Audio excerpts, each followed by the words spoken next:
In a very short span of 6 years, GST has achieved a lot. Many things are based on GST portal, so we repeatedly see a lot of system generated notices which taxpayers are getting. There are so many legal issues which are open currently. There is a good scope in the core legal aspects of GST.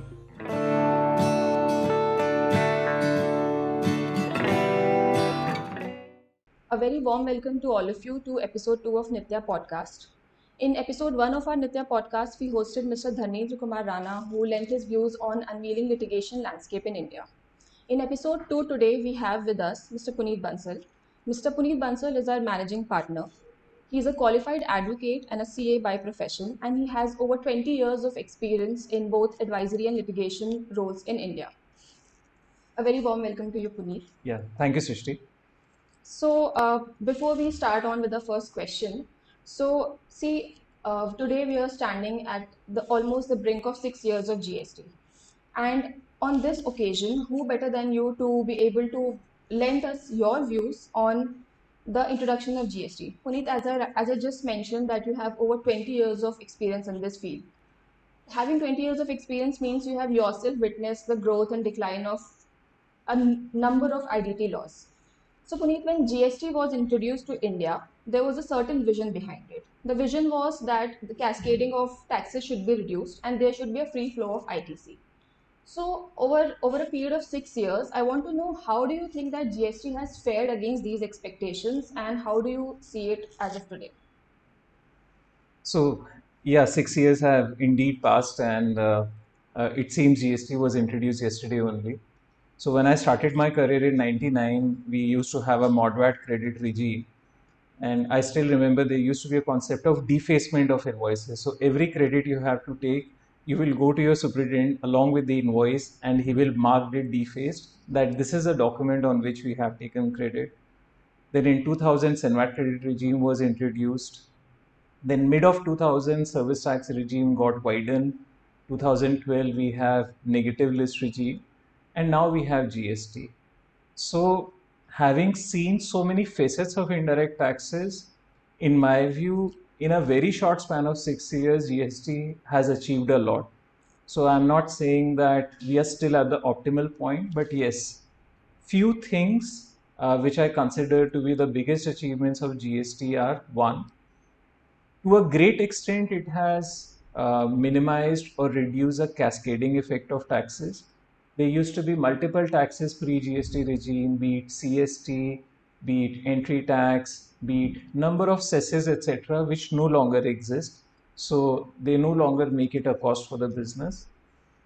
In my view, the second biggest achievement of GST is that we have uniform legislations across the country. We have uniform procedures across the country. In previous regime, especially the traders or manufacturers of goods need to follow multiple VAT regimes, which used to come with different set of rules, different set of procedures. There are no forms like C forms, F forms, etc. So even from a legislation perspective, we are significant steps forward. Third, in my view, which again is one of the biggest achievement of GST, which other countries are trying to replicate, is how to mesh tax with the technology. In my view, to that extent, GST portal has done a phenomenal work.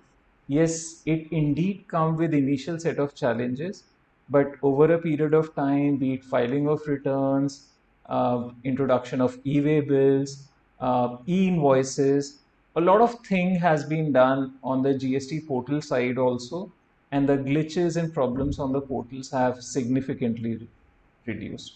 So to that extent, India has done fairly well in last 6 years on GST front. Okay, so I agree to the extent you say that GST has done fairly well. And my next question is somewhat related to what you also just mentioned, that in the past regime there used to be multiple various kinds of taxes, different under state laws, different central laws. Then taxpayers would have to maintain a congruity between all of them. So now we have a uniform laws, have a uniformity of laws.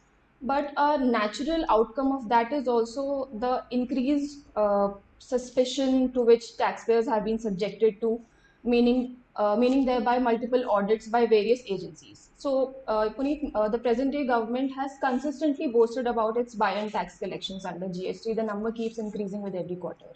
So, I feel that in this background, not enough has been talked about the situation, the experience which taxpayers are facing on ground, and the things which happen in the name of search and seizure and investigation. Puneet, I want your take on the same. So, a very relevant question, Srishti, you have raised, and in my view, this is the biggest concern which taxpayers or most of our clients face. And I will share two or three facets of it. So, one, because many things are based on GST portal, so we repeatedly see a lot of system generated notices which taxpayers are getting, and there are multiple permutation combination of reconciliations which they are expected, GSTR 1 versus 3B versus 2A 2B versus 99C. And many times when we approach the officers, so even officers are not aware why these notices are issued. So for any large company having multi-state operations, during the whole year they are busy in making these reconciliations and addressing these notices. This seems to be a very big concern. Secondly, there are multiple legal issues which are yet to be settled or clarified by government in GST, and which in my view have been raising or will raise significant disputes in future. Just to name a few: ISD versus cross charge, GST credit notes, reverse charge on secondment, multiple ITC matching or ITC eligibility issues. So again, unless these legal issues are resolved, the litigations will continue. And the last one being that even though we are in a new tax regime, the approach of officers remain the same. Correct. The same high-handedness approach that to look taxpayers with a suspicion, despite so many court rulings and board instructions, asking senior personnel of the companies to come for the summons, etc. Late night searches, late night raids, insisting them to make tax deposits then and there only. So, very frankly, on a ground level, things have only worsened in GST versus previous regime. Okay, that's right. So in court, something else happens, and on ground, there is something else. So as you talk about the role that courts have played on this aspect, also, Puneet, could you tell us how you look at the role that Supreme Court has played in developing jurisprudence on the GST? Yes, so Supreme Court has played a significant role, and that too in such a young tax regime, which is 6 year old.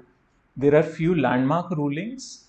So without going into correctness, yes, these are the law of the land. So will help bringing clarity both to the taxpayers and tax administration.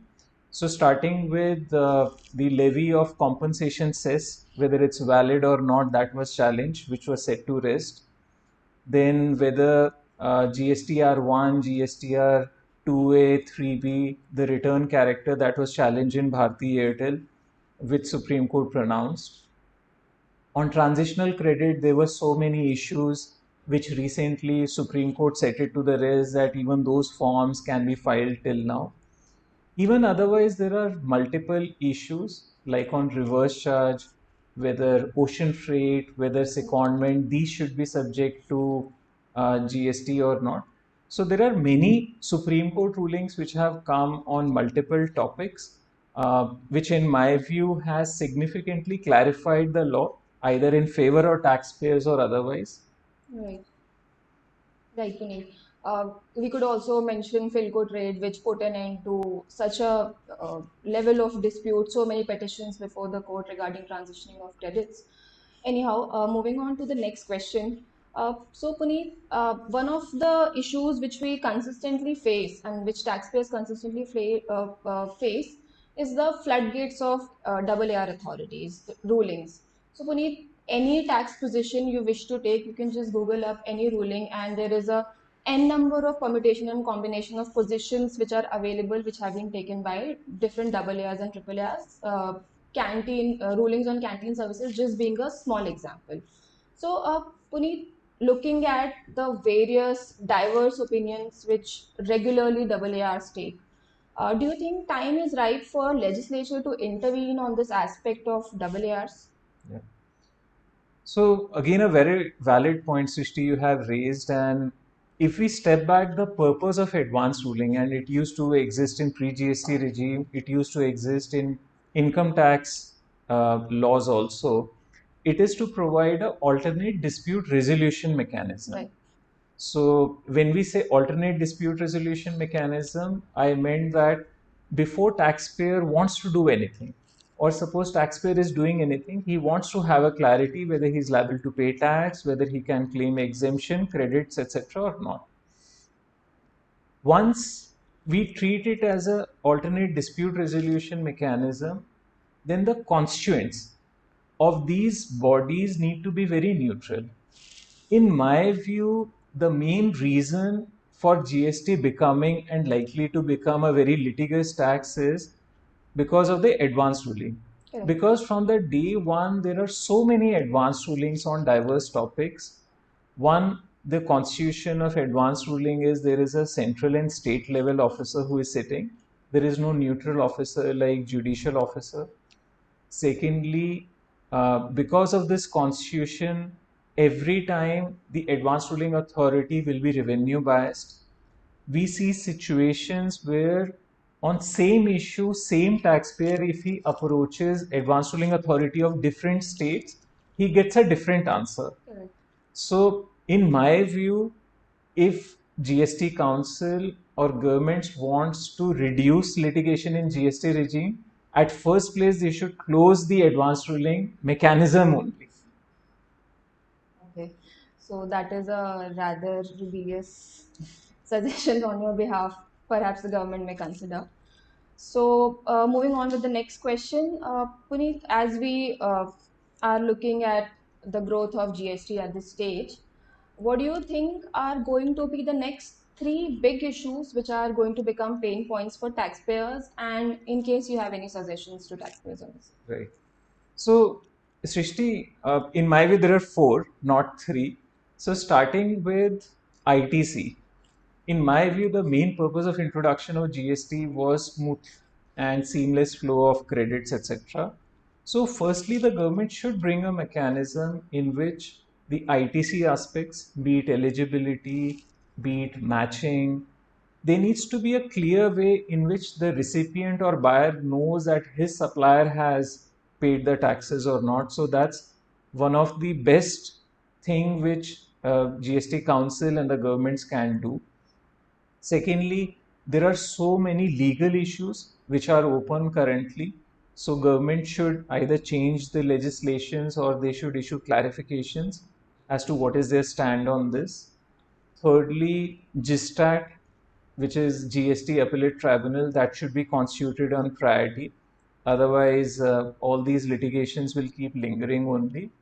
And lastly, even these departmental audits, assessments, this is one of the things which we need to see as to how authorities are approaching these audits, what is their, uh, what type of issues they are raising, etc. Okay, right. Thank you. So, Puneet, as we are just about to close today's session, we are at the sixth question for the 6 years of GST. Puneet, I understand many of our audiences may be young lawyers who aspire to enter the indirect taxation field. And so, Puneet, any advice from your end for the young lawyers and chartered accountants who aspire to enter the field of indirect? So, in my view, GST regime is very different from excise service tax regime. So, one set of professional services which is most in demand is the compliance work. So, many professionals, be it CAs, lawyers, they have got opportunities for filing of refunds, credit matching. But yes, with due respect to compliance work, because it's relating to filing of returns and there is so much competition, etc. It's a very low paid work. Plus, intellectually also, it may not be that stimulating. But still, as far as core advisory or litigation work is concerned, in my view, the number of issues may be lesser as compared to older regime. But yes, when we deal with the clients on advisory and litigation issues, the stakes are much, much higher than the previous one.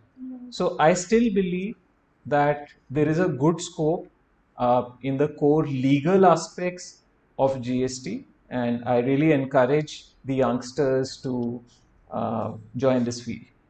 Okay, great. Thank you so much, Puneet, for your views and for today's podcast. Thank you all for joining. Thank you.